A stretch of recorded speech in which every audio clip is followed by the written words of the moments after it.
Bien le bonjour YouTube, après un petit mois de retard, je suis vraiment désolé. Mois de décembre extrêmement chargé, plein de choses, des petites choses bien, pas bien. Mais voilà, en tout cas un nouveau téléphone tout neuf, Xiaomi Redmi Note 7, je vais peut-être faire une vidéo, donc si vous voulez faire une vidéo, dites-moi dans les commentaires. Et voilà, donc mois de décembre extrêmement chargé, je suis vraiment désolé. Et pour compenser ça, j'aimerais vous faire une petite série de vidéos, un épisode aujourd'hui, un épisode demain, un épisode peut-être pas lundi, mais mardi et un autre épisode mercredi. Donc voilà, petite série juste pour vous, pour rattraper mon retard, je suis vraiment désolé. Mais aujourd'hui on va pas parler de ça, on va parler de tourner une vidéo avec un simple téléphone, comme je suis en train de le faire là. Hop, regardez comme as. Avant de commencer la vidéo, puisque ça sera une série d'à peu près 5 épisodes, si vous avez des idées de vidéos que vous aimeriez voir, volontiers, dites-le moi dans les commentaires et je le fais avec grand plaisir. Vraiment, aucun problème, allez-y, lâchez-vous, je serai toujours là. Donc tout de suite, début de la vidéo. Numéro 1, il vous faut un téléphone tout simplement. Et pour savoir si votre téléphone filme bien ou filme pas bien, c'est facile. Vous allez dans les paramètres de votre caméra et ensuite vous avez une petite roue crantée et normalement il y a marqué résolution ou définition. Et là vous allez voir soit un chiffre marqué 1080p ou encore 720p ou bien encore pour les meilleurs téléphones 1440p ou 2160p ou appelé autrement 4K. Les téléphones qui filment en 4K, c'est des bons téléphones. Voilà. Mais attention, il y a des téléphones qui filment en 1080p qui peuvent filmer en 4K. Par exemple, mon Xiaomi Redmi Note 7, j'ai installé une application dessus, je vous en parle tout de suite après. Normalement, il filme en 1080p, mais là, cette vidéo est tournée en 4K. Et ensuite, je vais l'exporter en 1080p pour pouvoir, si vous voulez, avoir une meilleure qualité. Donc, si vous voulez, pour cette densité de pixels, il va y avoir 3 pixels. Et ensuite, on va réduire, il y en aura 6 pour le même endroit. Alors que sur une vidéo normale, filmée en Full HD, pour cette taille-là, il n'y en aura que 3, tout simplement.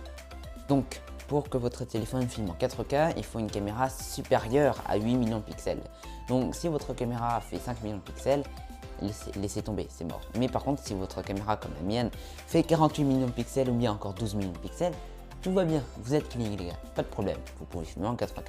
Mais par contre, peut-être que votre téléphone ne va pas pouvoir vous laisser la 4K. C'est tout à fait normal, c'est très vendeur et comme ça on peut augmenter le prix pour un téléphone avec la 4K disponible. Même si ça ne change rien, c'est comme les téléphones Apple, ils ont tous le même giga de stockage, mais c'est juste, ils le débloquent, il y en a, ils seront à 64 Go, d'autres à 32 Go et d'autres à 256 Go. Mais c'est le même parce que vous ne pensez pas qu'ils vont s'embêter à faire des téléphones avec une puce qui va à 32 Go, une puce qui va à 64 Go. Non, c'est la même puce pour tous les téléphones. Mais par contre, il est bridé à seulement 64 Go ou bien seulement 32 Go. Maintenant que vous avez vérifié que votre téléphone filme bien, vous allez pouvoir installer une application. Attention, application payante malheureusement, mais vous pourrez avoir qualité de vidéo exceptionnelle, donc 4K. Donc, cette application, ça s'appelle Filmic Pro, en tout cas celle que j'utilise en ce moment. C'est une très bonne application disponible sur l'Android et sur iOS. 15 francs, c'est le prix à mettre si vous voulez avoir une bonne qualité dans votre vidéo. Attention, laissez un petit peu d'argent parce qu'il y a encore une autre application de montage après. Avant de commencer à filmer avec votre téléphone, il faut savoir un truc. C'est que votre téléphone est très mauvais en basse luminosité. Donc si par exemple je m'amuse à fermer les stores, bon je ne vais pas le faire, mais il y aura du grain, ça va être dégueulasse et on va voir que dalle. Donc un spectateur qui va voir ça ne va pas forcément rester sur votre vidéo. Mais par contre, votre son aussi est important. Si vous avez un son dégueulasse mais une image de qualité excellente, les spectateurs auront plus tendance à partir que si vous avez un son excellent mais par contre une image de qualité moyenne. Mais si vous avez les deux, ils vont tout de suite rester, ça va accrocher. On ne dirait pas forcément c'est très important, mais vous avez vu l'exemple là, c'est très important.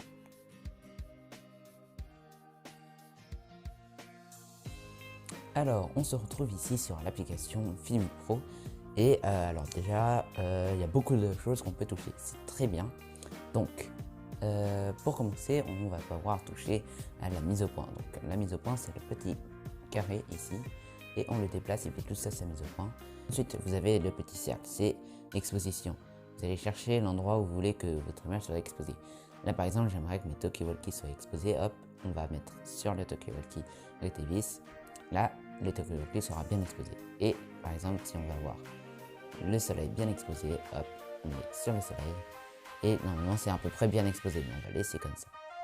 Vous pouvez aussi gérer autrement en appuyant longtemps dessus, hop, et vous pourrez avoir la vitesse d'obturation.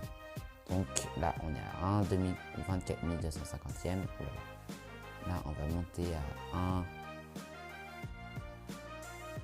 hop, comme ceci. Et plus on monte, plus on baisse d'image, moins il y a d'images par seconde, moins plus il y aura de lumière. Comme vous pouvez le voir, hop, très flou, beaucoup d'images par seconde.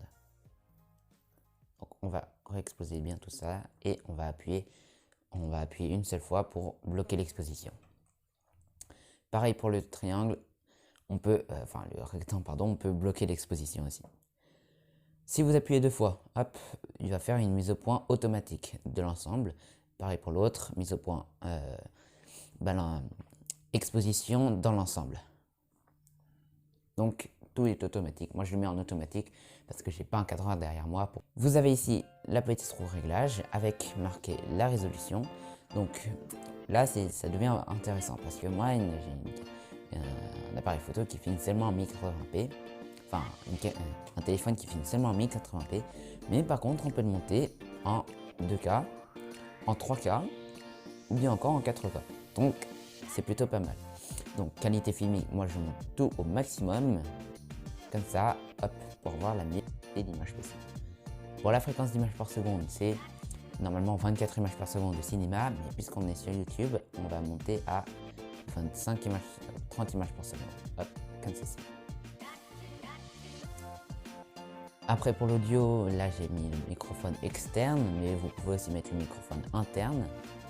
Mais voilà, là on est en 44 Hz et j'ai monté en 48 Hz. Plus il y aura de Hz, plus la qualité sera bonne. Au niveau du téléphone, vous pouvez indiquer l'endroit où les fichiers vidéo seront enregistrés. Ou bien encore, par exemple, plein de choses, la géolocalisation, toucher pour masquer l'interface, ou bien encore plein d'autres choses.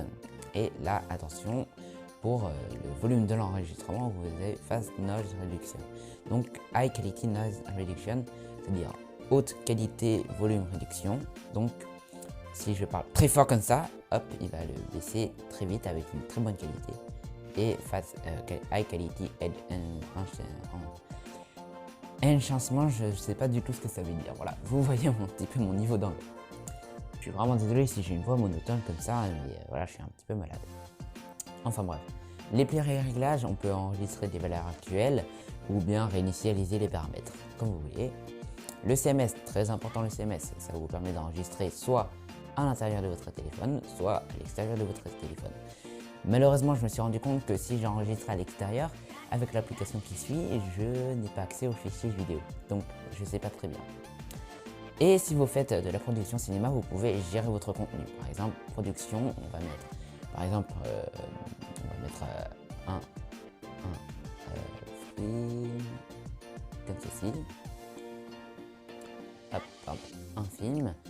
La scène par exemple 12 et ça sera la prise 7. 7, comme ça.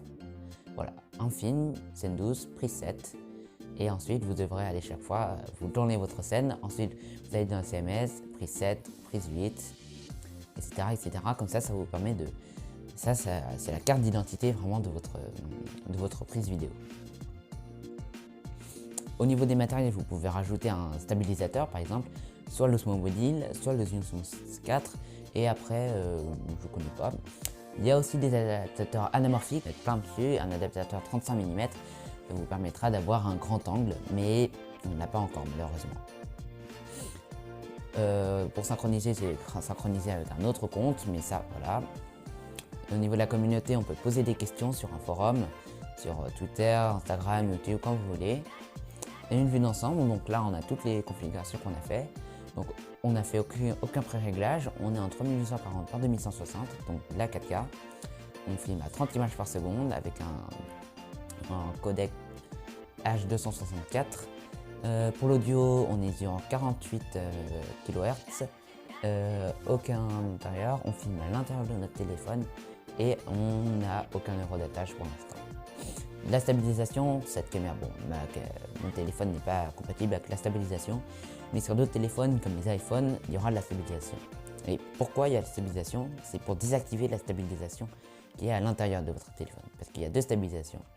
Il y a la stabilisation qu'on fait par rapport à l'optique, donc c'est un fluide qui va déplacer l'optique à l'intérieur pour pouvoir stabiliser l'image, et il y a aussi une stabilisation électronique à l'intérieur du téléphone. Et des fois, cette stabilisation électronique avec le stabilisateur, ça ne matche pas forcément. Donc c'est pour ça qu'on désactive la stabilisation automatique pour avoir une chose très fluide. Donc on peut aussi tourner la caméra, je vais pas le faire.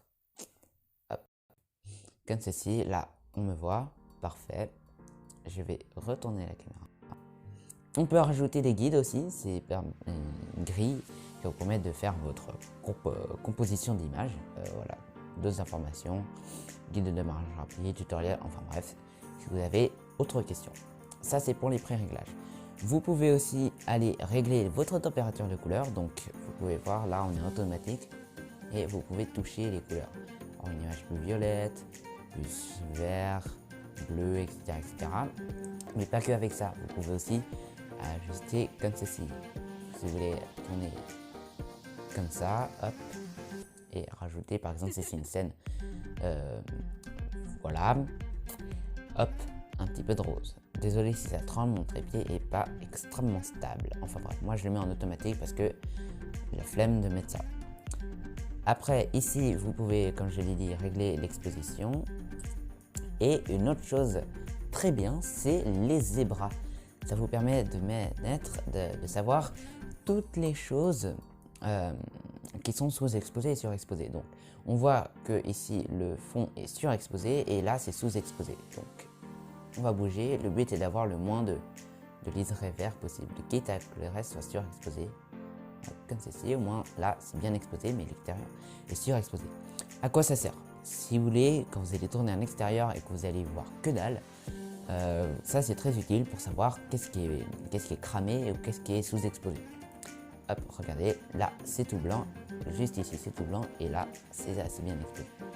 Dans les mêmes modes de cas, vous avez aussi un autre pareil pour régler l'exposition. Et attention, une chose très importante, le focus peaking. Qu'est-ce que c'est? Si vous voulez, toutes les choses nettes seront entourées d'un liseré vert. Bon, pas très fiable, mais c'est toujours pratique si on ne voit pas très bien, par exemple dans la nuit, on n'arrive pas bien à voir si c'est net ou c'est pas net. Donc regardez, si je mets comme ça, là c'est pas du tout net, gentiment, hop, ça devient net, et là, magnifique, on peut enlever le focus peaking, et notre image est nette. Donc on peut enlever ça, hop, tout en automatique, et on peut commencer à filmer. Vous avez du coup, très bien. Vous êtes toujours sur cette vidéo, je vous remercie vraiment. Et bah voilà, je suis vraiment désolé pour cette phase de blabla. Il y en a qui pouvaient installer l'application et qui auraient voulu voir un tuto. Voilà, très bien. Faut penser aux autres personnes. Donc maintenant qu'on a notre application qui permet de filmer en 4K, on va venir monter notre vidéo. Donc pour cela, moi j'utilise un logiciel d'édition photo-vidéo gratuit, Power Director. Mais par contre, c'est des petits bâtards parce que en fait, vous ne pouvez pas mettre un fichier qui filme en 4K et vous ne pouvez pas exporter votre vidéo en 4K ni en 1080p, c'est seulement en 720p et en plus il y a le petit marqué Power Director ici, donc c'est plutôt dégueulasse. Mais par contre, si vous payez l'abonnement pendant 3 mois ou bien pendant 1 mois, je rappelle les prix, c'est 4,90 € pendant 1 mois et 3,30 € pendant 3 mois, 3,30 € par mois. Et voilà, donc comme vous voulez. Et là, vous pourrez mettre des fichiers en 4K dessus, exporter en 4K, et en plus, vous n'aurez plus le petit truc là, Power Director. Donc, comme vous voulez. Moi, j'ai acheté l'abonnement. En plus des 15 francs, je me suis pris un truc, voilà. Il me reste encore un petit peu, si jamais j'aimerais installer des jeux ou je ne sais quoi. Mais c'est toujours utile. Bon, c'est la fin de la vidéo, voilà, j'espère avoir pu vous aider un petit peu à tourner avec votre téléphone. Donc voilà, si vous avez des sujets pour la prochaine vidéo, dites-le moi vraiment dans les commentaires, c'est vous qui décidez. Ciao.